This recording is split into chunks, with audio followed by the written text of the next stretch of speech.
So I was just eating a food bar. One of the ingredients in it is silica. Silica, I imagine, is either made of or contains silicon.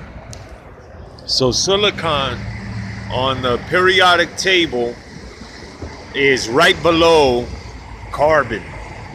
Carbon has a property that silicon shares, as well as all the things that are in that column in the periodic table, is that they bond covalently to other ions and electrons or other forms of matter, I guess.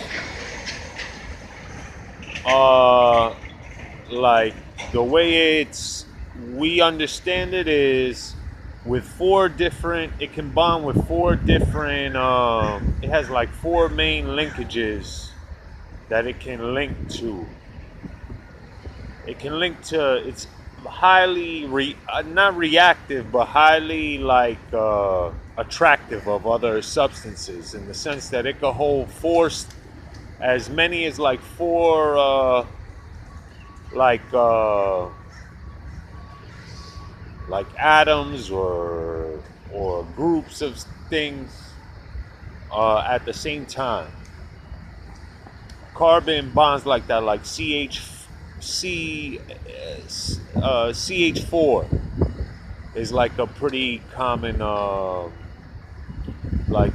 chemistry bond that's in our body. A pretty root one, carbon and hydrogen, and that happens because of the nature of carbon. So silicon is right in that. Silica was in this bar, but we should do experiments on silica and how exactly our body uses the silica. What is the pathway in our body for it? Because it could be really educational for what we do with sand, for what we do with other stuff. And meaning, does it plug in silica and run four bond things around it without changing it to carbon? Does it change it to carbon? If it changes it to carbon, how does it change it to carbon? Is it like a temporary carbon placement, like with like other proteins, or is it a conversion of the thing? Does it break down the silica and just, it could be anything, or does it see the rigging on it and use it in different ways? And how it does that could